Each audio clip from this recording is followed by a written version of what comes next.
একজন পুরুষ মানে যে শুধু সংসারের দায়িত্ব নেবে এমন কিছু না। একজন পুরুষ মানে হচ্ছে একটা সংসারের দায়িত্ব, ভরসা, ভালোবাসার প্রতীক এবং হচ্ছে আস্থা, যার উপর দিয়ে হচ্ছে গোটা পরিবারটা চলে। প্রতিটা পুরুষই হচ্ছে এই সংসারের জন্য অনেক ত্যাগ স্বীকার করেন এবং নীরবে হচ্ছে সেটা বহন করে যায়, কিন্তু এটা কখনোই কারো চোখে পড়ে না।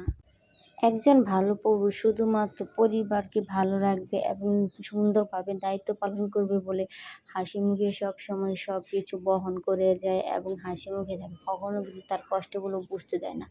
দেখা যায় যে একটা পুরুষ মানুষই কিন্তু সবচেয়ে বেশি কষ্ট করে। কারণ হচ্ছে তার উপরে পুরা পরিবারের দায়িত্ব থাকে এবং সকল কিছু কিন্তু একাই বহন করতে হয়।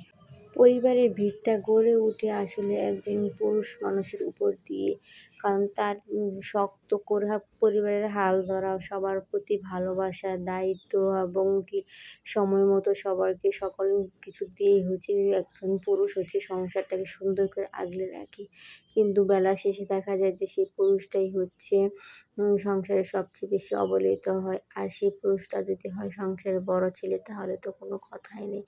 আসলে বড় ছেলেদের কাছ থেকে হচ্ছে সবাই সুযোগ সন্ধান নিতে ভালোবাসে, কিন্তু তার প্রতি যে একটু দায়িত্ব কর্তব্য অনুগত বা তার প্রতি যে একটা সিম্পিতি আছে, সেই জিনিসটা আসলে মানুষে কখনো বুঝতে চায় না।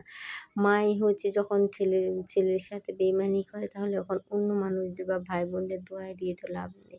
জন্মদাত্রী মা যেহেতু যেখানে শুধু অন্যান্য ছেলেদের আখের গোছানোর জন্য হচ্ছে বড় ছেলেকে ব্যবহার করে, তখন হচ্ছে অন্যান্যদের কাছে সেটা পাওয়া তো হচ্ছে বিলাসিতা। আর সেই বোকা বড় ছেলেরা কখনোই তাদেরকে পরিবারের মানুষদেরকে তার কষ্টের কথা বলে না। নীরবে হচ্ছে সকল কিছু সহ্য করে যায় এবং বলে যায়, ভাবে তো যে আমার প্রতি তো তাদের একটা অগাধ বিশ্বাস আছে, যেহেতু আমি তাদের জন্য এত কিছু করছি, কিন্তু সেটা কখনোই বুঝে না যে তাদের প্রতি তার কোনো আদব ভালোবাসা নেই। আসে শুধু তার যে দায়িত্বটা কর্তব্যটা পালন করতে হবে, ব্যাস এটুকুই। আর মা হয়ে কীভাবে পারে এটা, যে নিজ বড় ছেলের উপর কাঁধে ভর করে ছেলে মেয়ে সকলের ভবিষ্যৎটাকে সুন্দর করে গুছিয়ে দিতে। একটা ব্যাপার এই জিনিসটা কেন বোঝে না যে তারও একটা সংসার আছে বা তারও একটা ভবিষ্যৎ আছে। শুধু বলে তোমার তো আছে বা তোমার চলবে, কিন্তু কীভাবে চলবে সেই জিনিসটা আসলে কখনো বলতে চায় না।